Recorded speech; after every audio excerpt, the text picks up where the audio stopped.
La sala de juntas, con vistas al distrito financiero de Manhattan, pertenece a un hombre que construyó su imperio en la banca de inversión, pero que ahora se enfrenta a un problema que el dinero no puede resolver. Michael Torres se encuentra frente a los ventanales del piso 48, con su Rolex Daytona personalizado, valorado en $125,000, reflejando la luz del sol de la tarde, contemplando el horizonte de Nueva York, mientras el hermano al que destruyó se encuentra en algún lugar de la ciudad negándose a verlo. Su hermano, Benjamin García, lo perdió todo hace 7 años cuando Michael testificó en su contra en un tribunal federal. Los honorarios legales le costaron a Benjamin $340,000 y le supusieron 18 meses en una prisión federal. El patrimonio neto de Michael asciende a $470 millones, ganados a lo largo de 22 años como director general de una empresa de servicios financieros que gestiona $300 millones en activos. Su ático en el distrito financiero de Phoenix cuesta $14,7 millones. Nada de eso importa cuando Benjamin no responde a sus llamadas y 3 mediadores familiares que cobran $650 por hora no han conseguido organizar una sola conversación. El problema se agravó durante las 6 semanas transcurridas desde que el cardiólogo de Michael en el Johns Hopkins Medical le dijo que tenía insuficiencia cardíaca en fase 3 y que quizá le quedaban 14 meses de vida.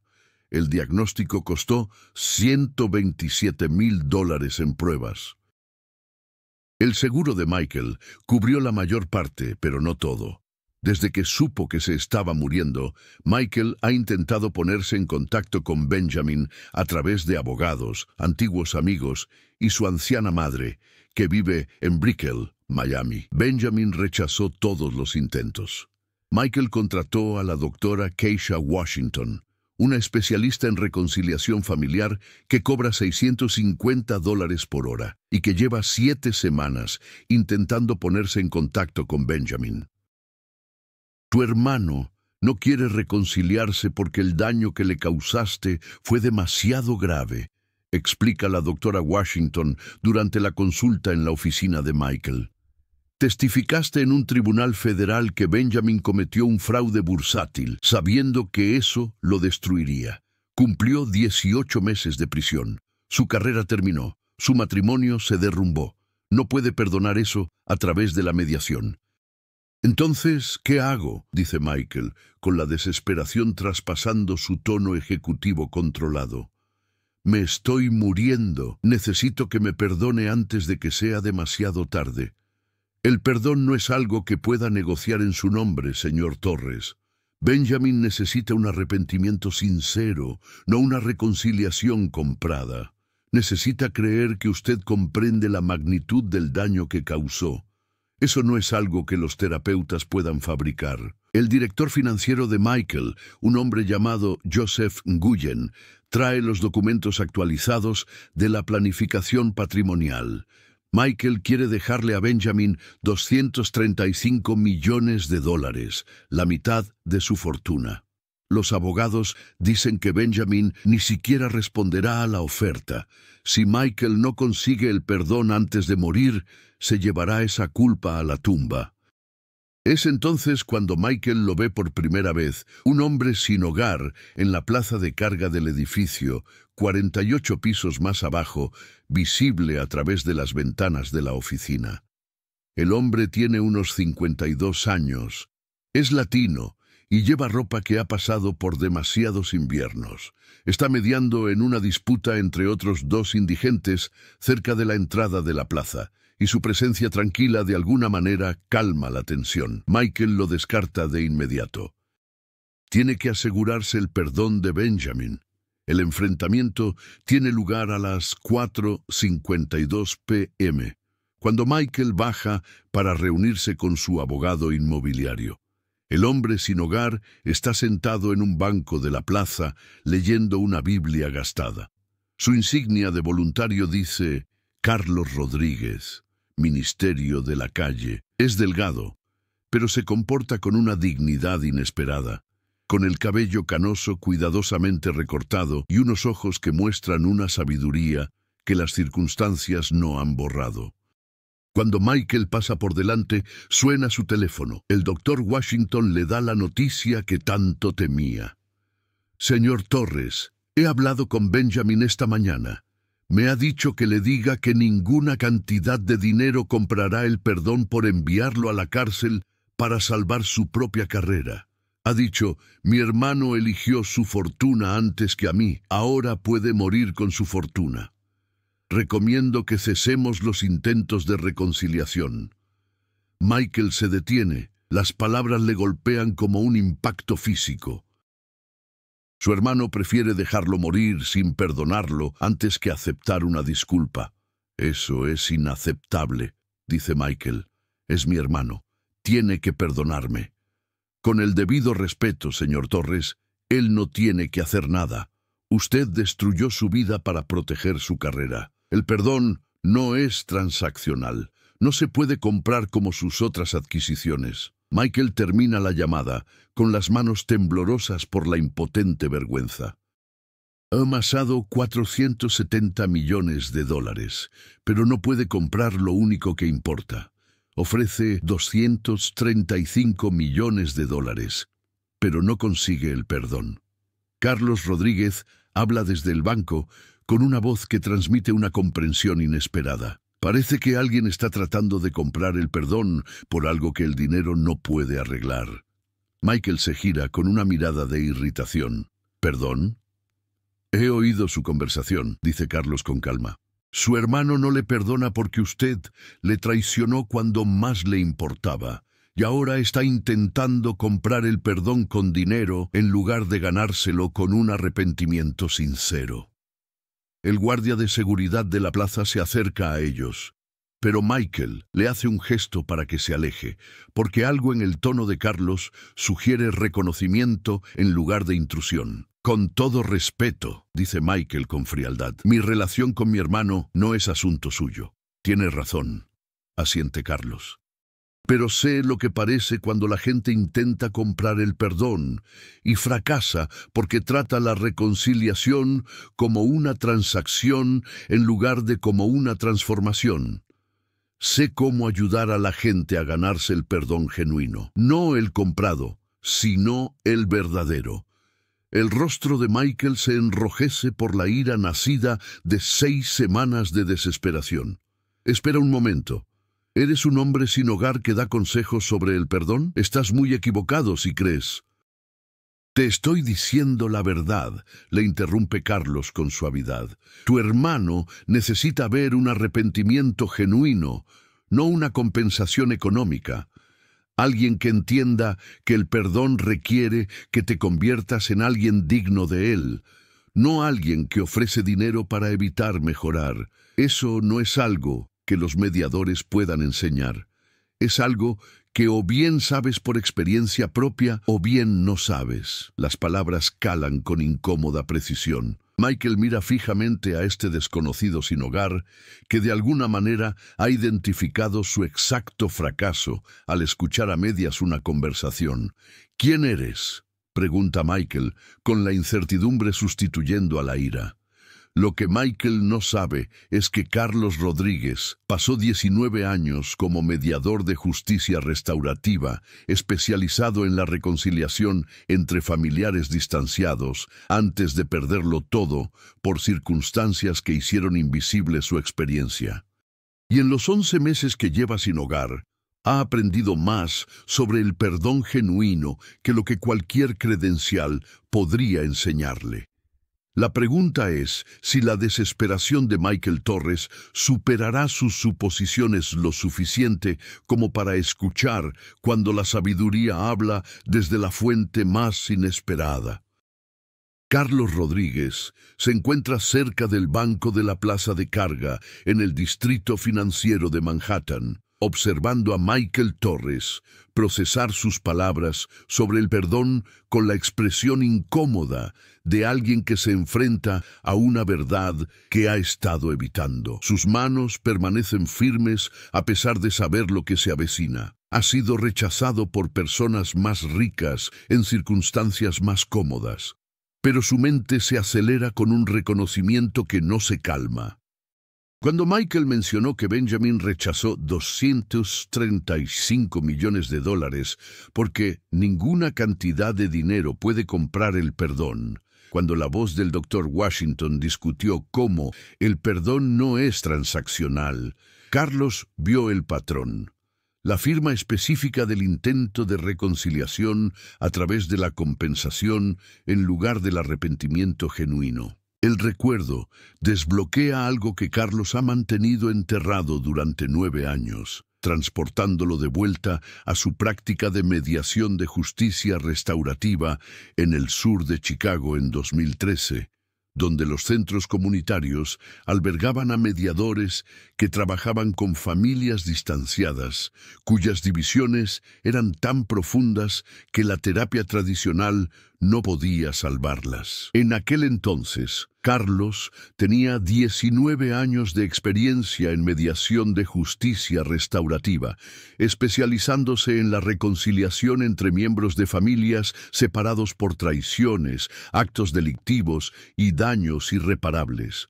Su tasa de éxito en facilitar el perdón genuino superaba el 79% porque entendía algo que la mayoría de los terapeutas no entendían, que el perdón requiere la transformación del ofensor, no la compensación a la víctima. Llevaba practicando la justicia restaurativa desde 1994. Se había formado en el programa de resolución de conflictos de la Universidad de Michigan.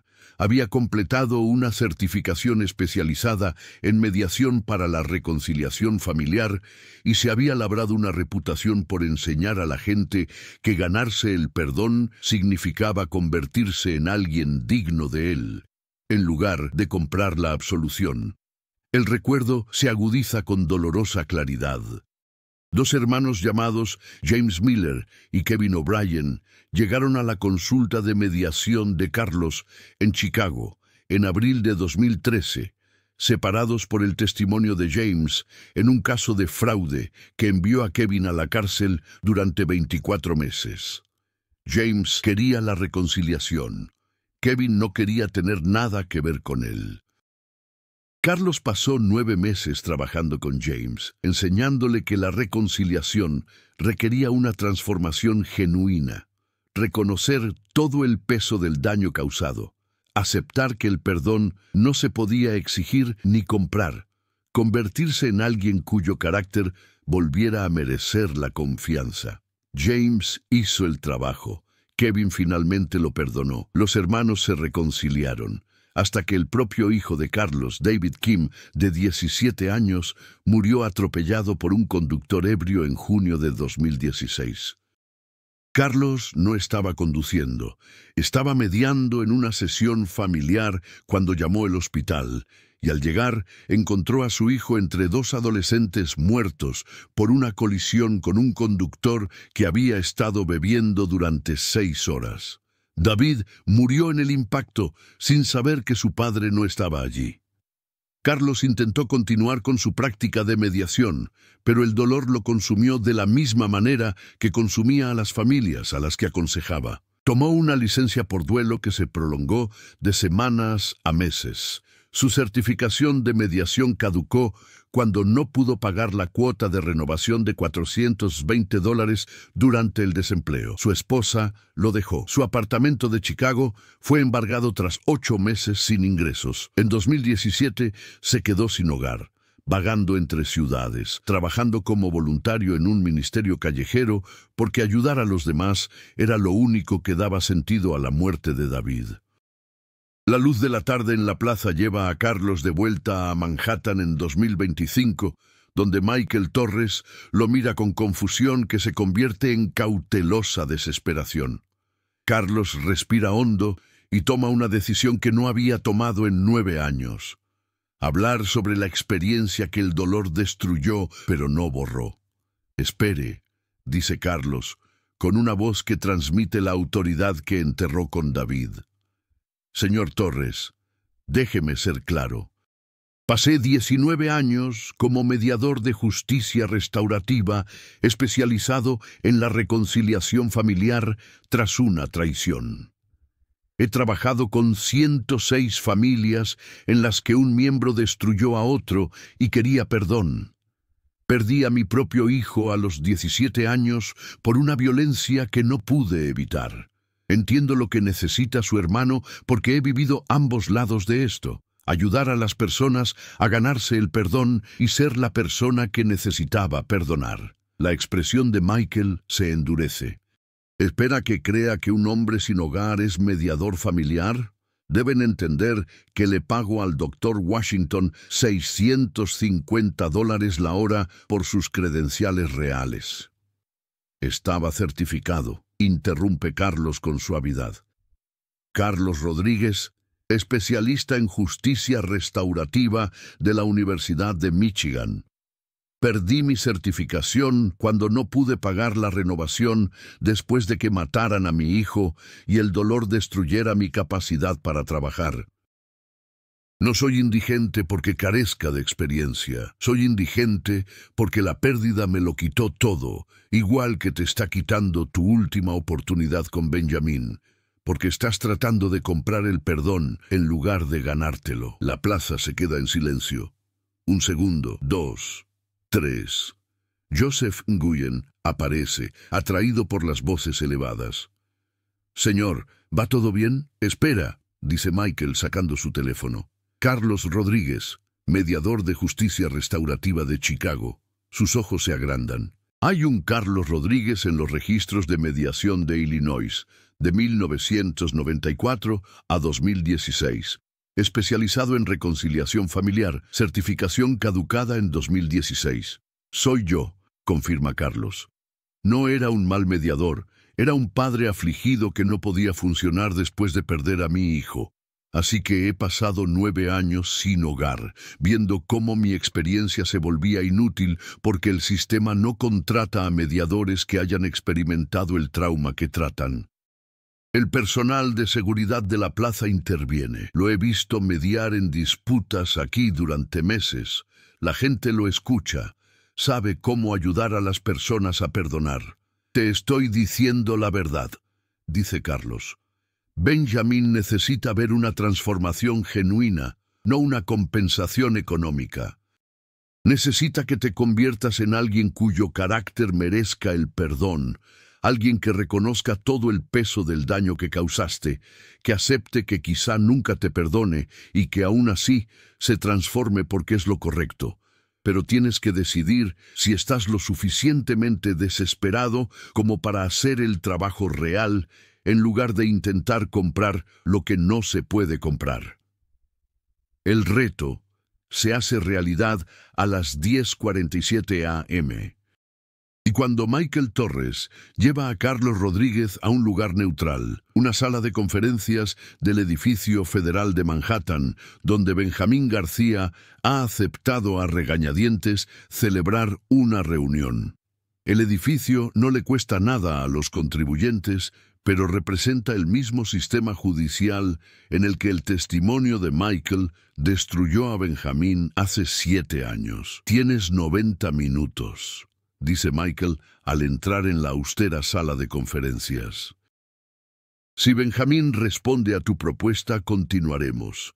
Si esto falla, no vuelvas a contactarme nunca más y la seguridad te acompañará a la salida. Lo que está en juego está muy claro.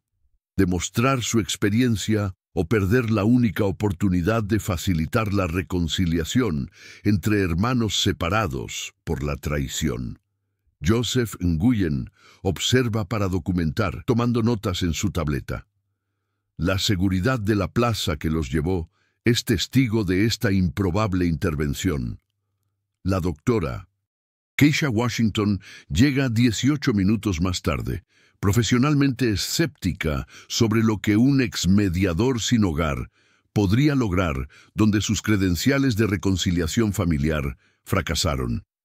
Carlos entra en la sala de conferencias del edificio federal a las 11:23 a.m., donde Benjamin García está sentado al otro lado de la mesa con una expresión que refleja 7 años de rabia acumulada. La sala huele a productos de limpieza institucionales. No tiene decoración, solo sillas, una mesa y paredes pintadas de color beige gubernamental. ¿Quién es este?, le pregunta Benjamin a Michael sin mirar a Carlos. Mi nombre es Carlos Rodríguez, dice, sentándose sin acercarse al lado de la mesa donde está Benjamin. No soy un mediador contratado por su hermano. Soy alguien que ha pasado 19 años enseñando a la gente cómo ganarse el perdón después de una traición. La postura cautelosa de Benjamin sigue siendo rígida, brazos cruzados, mandíbula apretada. Michael destruyó mi vida para salvar su carrera. Ninguna mediación puede cambiar eso. Tiene razón. No puede. Carlos saca un cuaderno gastado. Pero no estoy aquí para mediar en la reconciliación. Estoy aquí para enseñarle a tu hermano a asumir su responsabilidad a través de los principios de la justicia restaurativa. Reconocer el daño, aceptar las consecuencias, transformar el carácter. Que tú lo perdones o no es decisión tuya. La doctora Washington se inclina hacia adelante en la zona de observación, claramente interesada en su formación en reconciliación familiar, con un enfoque diferente al de la mediación tradicional. La doctora Washington intentó que compartiera mis sentimientos, dice Benjamin, con la voz tensa por el enfado controlado. Quería que procesara mi trauma, pero procesarlo no borra los 18 meses en una prisión federal ni la carrera que Michael destruyó. Eso es porque ella está tratando la reconciliación como una gestión emocional a través del procesamiento terapéutico. Yo enseño la responsabilidad a través de la justicia restaurativa. Que tu hermano acepte toda la responsabilidad por los daños específicos sin excusas, defensas ni expectativas de perdón. Carlos abre su cuaderno y muestra un marco de responsabilidad estructurado.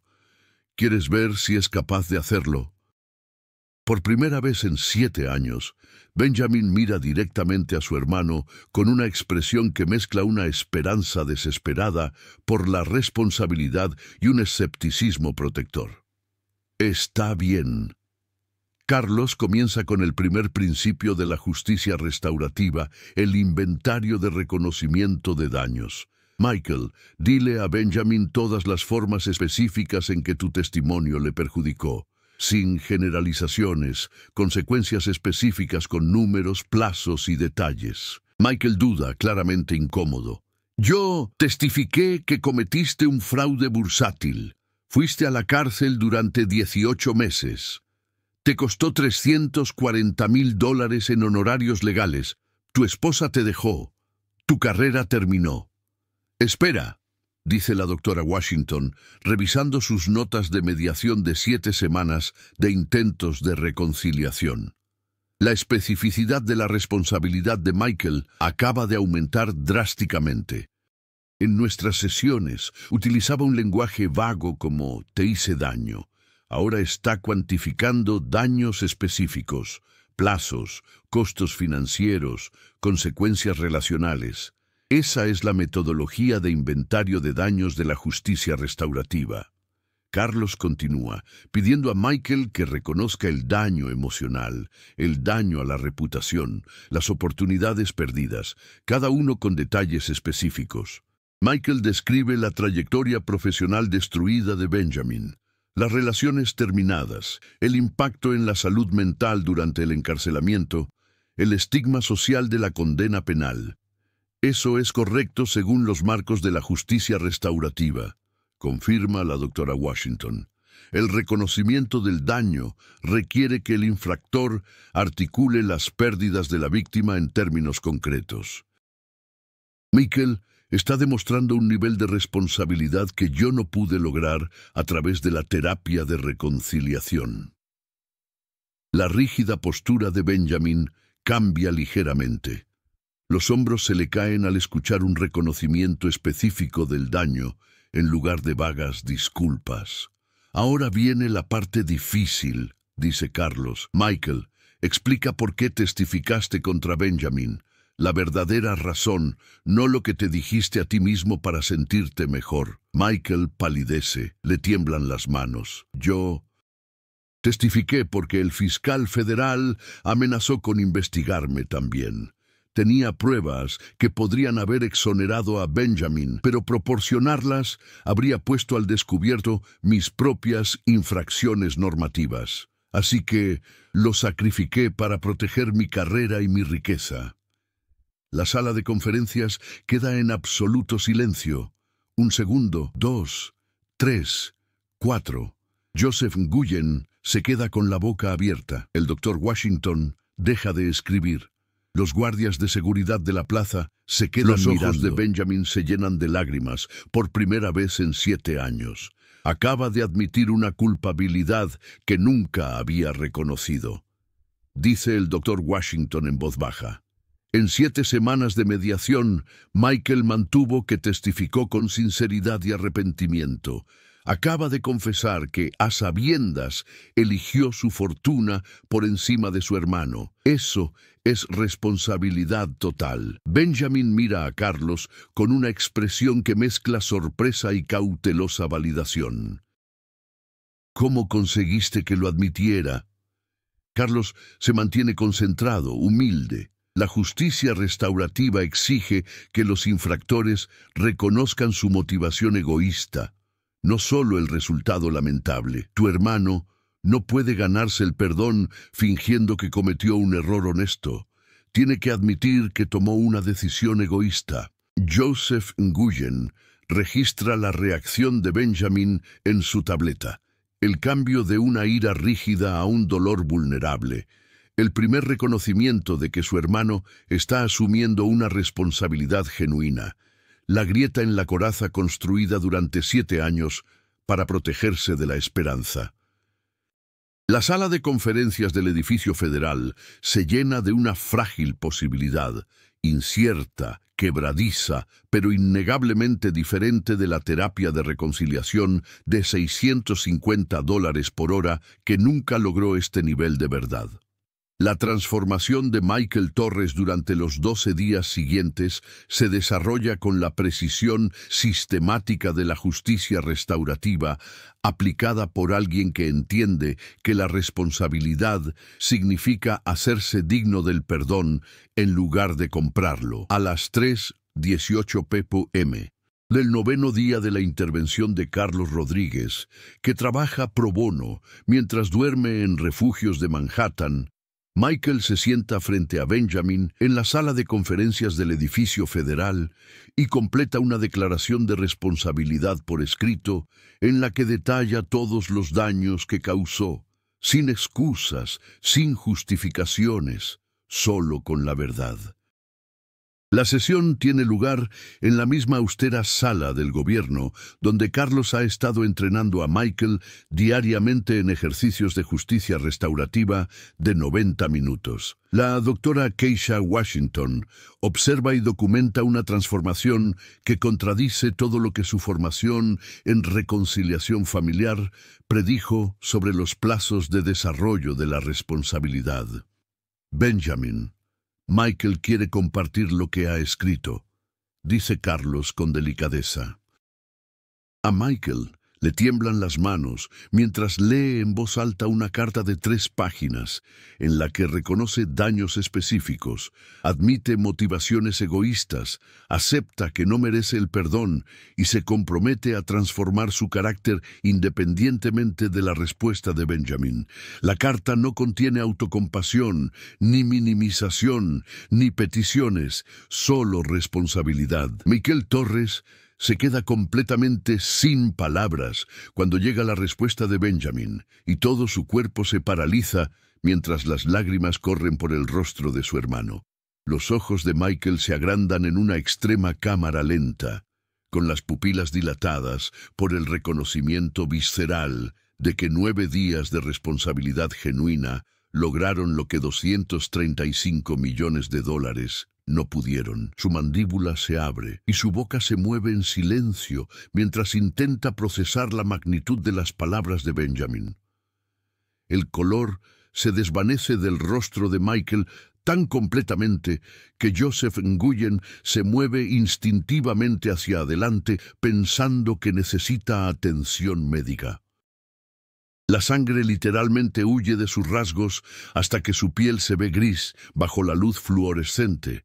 Luego regresa en un violento rubor que tiñe su rostro de carmesí, mientras el oxígeno inunda su cerebro, procesando una inversión completa de todo lo que creía sobre ganarse el perdón. Sus manos comienzan a temblar. Primero, solo los dedos se contraen contra la declaración de responsabilidad escrita. Luego, tiemblan los brazos completos. Le aparece sudor en la frente a pesar de la temperatura fresca. Su garganta se mueve convulsivamente durante 8 segundos completos antes de que salga ningún sonido. «Yo no...», comienza Michael, con la voz quebrada. «No lo entiendo.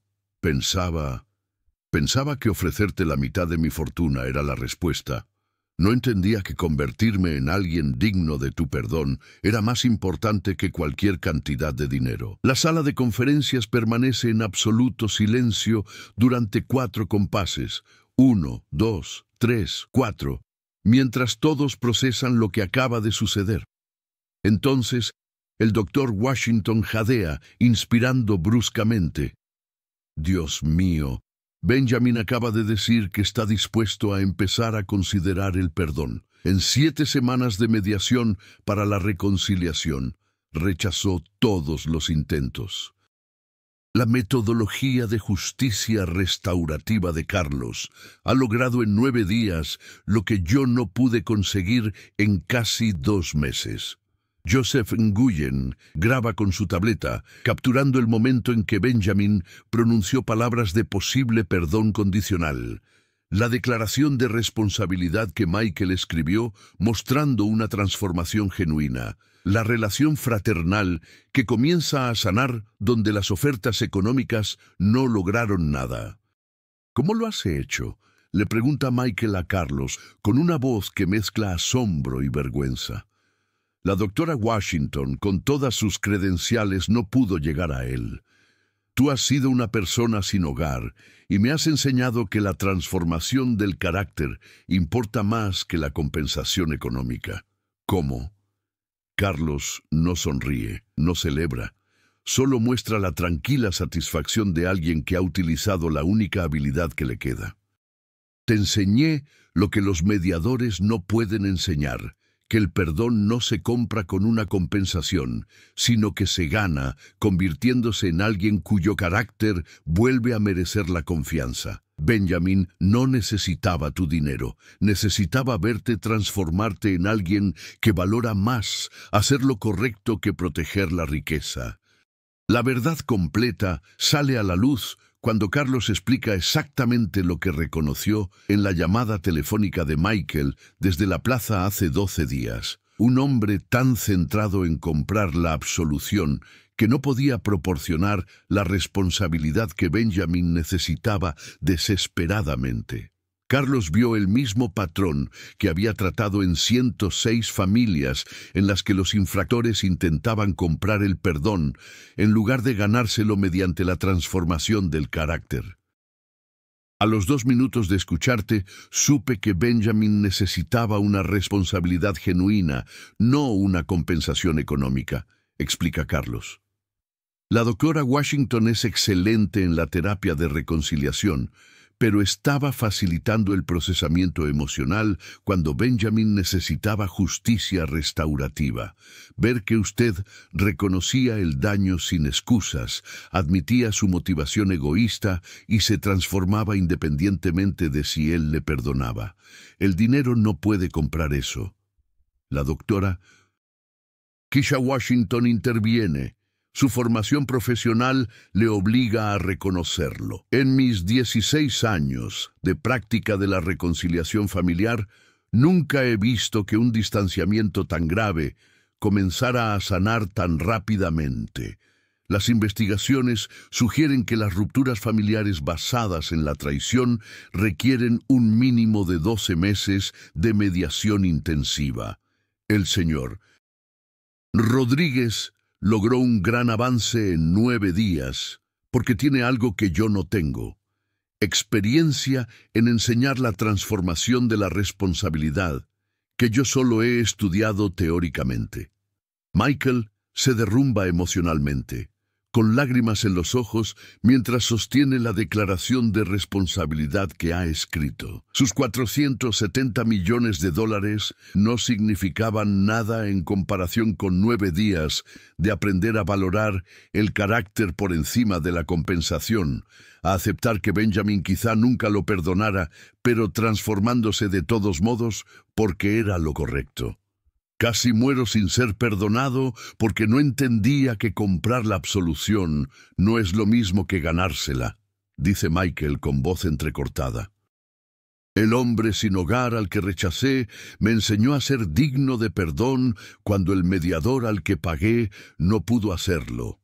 Benjamin se inclina sobre la mesa, sin llegar a tocar la mano de Michael, pero más cerca que en los 7 años de separación. Carlos te enseñó que yo necesitaba ver un cambio real, no ofertas económicas. No estoy diciendo que te perdone todavía, pero estoy diciendo que veo que estás tratando de convertirte en alguien diferente.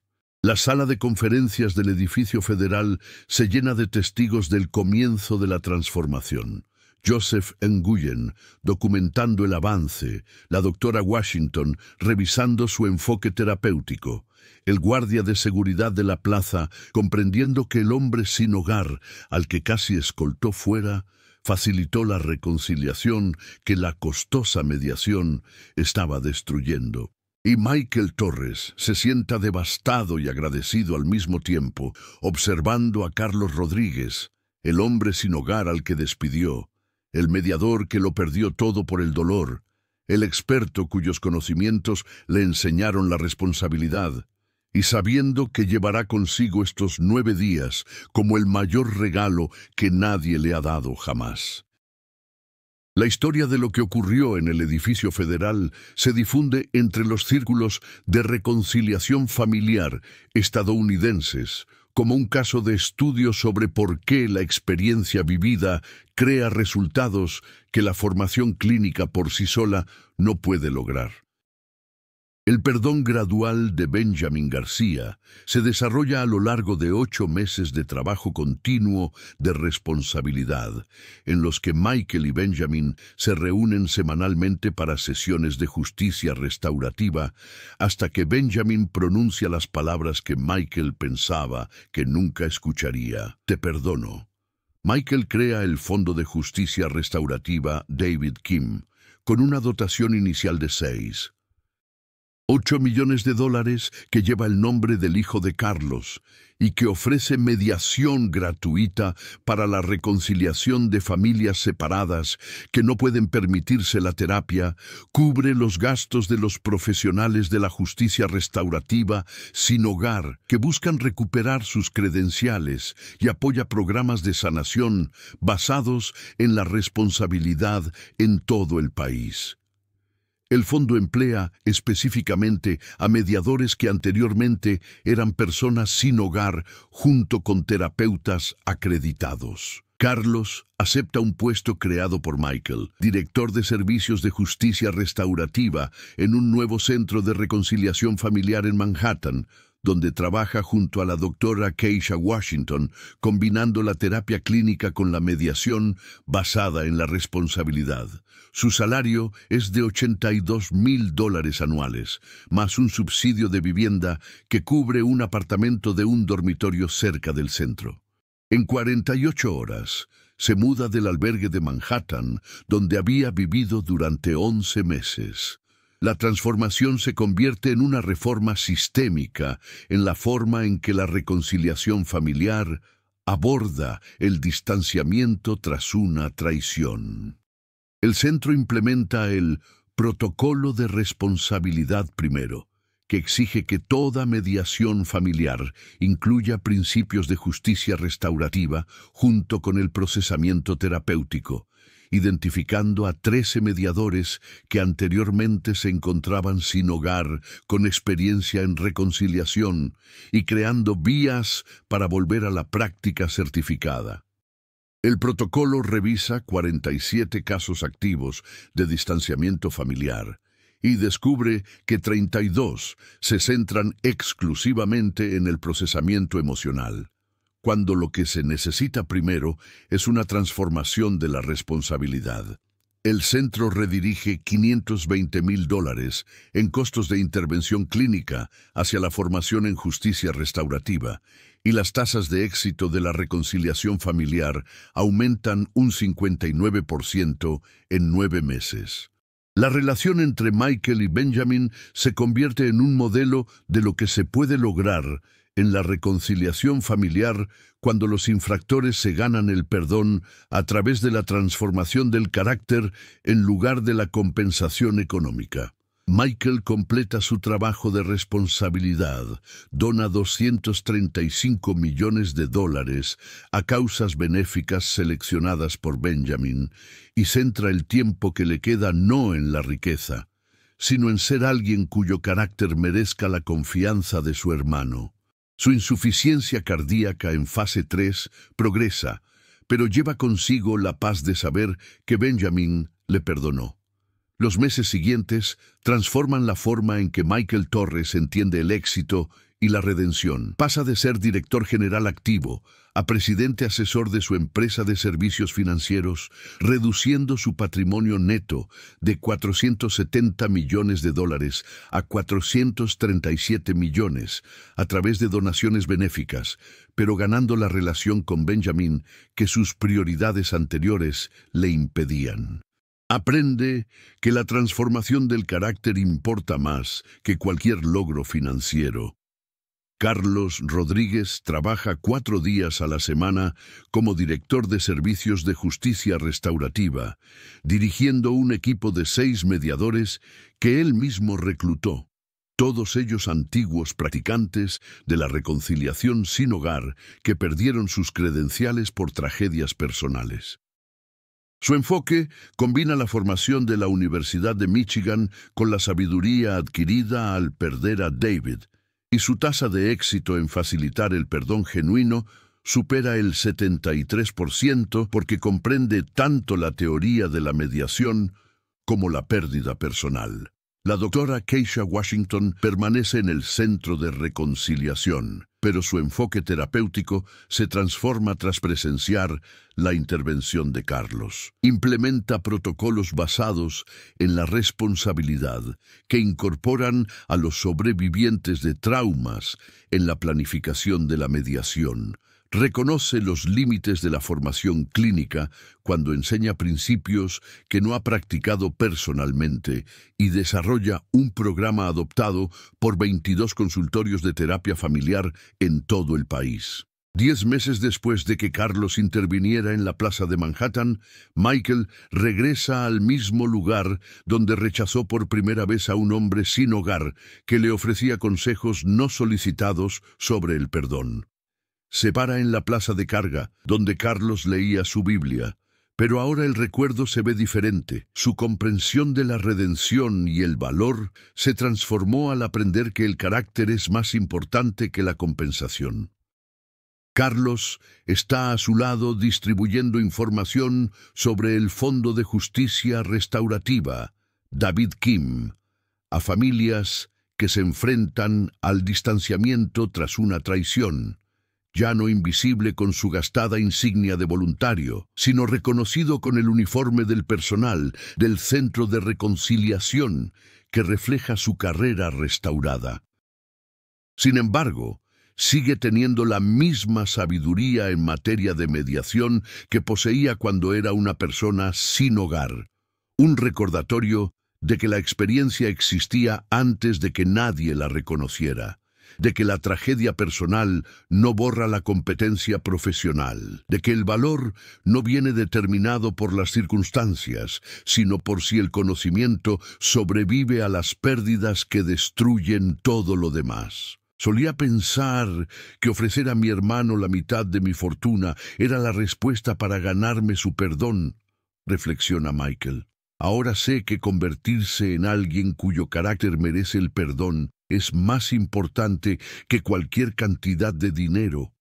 Cualquiera puede aprender a asumir una responsabilidad genuina si está dispuesto a transformarse en lugar de compensar y a valorar el ser digno por encima del ser rico. La historia que comenzó con un intento de absolución financiera y casi terminó con una muerte sin perdón se convierte en un relato sobre la transformación. Cómo la crisis obligó a reconocer que la experiencia existe en lugares inesperados. Cómo el perdón genuino requería escuchar voces que la sociedad dice que no vale la pena escuchar. Cómo la diferencia entre morir sin perdón o reconciliado a menudo se reduce a una elección. Eres lo suficientemente humilde para aprender de las personas que las circunstancias han destrozado y lo suficientemente valiente para convertirte en digno, en lugar de simplemente ofrecer riqueza. Nunca subestimes a la persona que los demás pasan por alto. El talento no viene con un uniforme. El respeto proviene del carácter, no de las credenciales. La experiencia existe en todas partes si eres lo suficientemente valiente como para mirar más allá de las circunstancias y lo suficientemente humilde como para escuchar cuando la sabiduría habla desde lugares inesperados. Preguntas para ti. ¿Alguna vez has intentado comprar el perdón por algo que requería una transformación de carácter?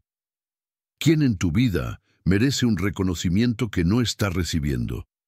¿Qué habrías hecho en la situación de Michael cuando un desconocido sin hogar le ofreció una sabiduría responsable que los costosos mediadores no podían proporcionar? Comparte si crees que todo el mundo merece ser escuchado. Comenta desde dónde lo estás viendo. Etiqueta a alguien que te recuerde que el valor no se mide por lo que has acumulado, sino por en quién te conviertes cuando es necesario.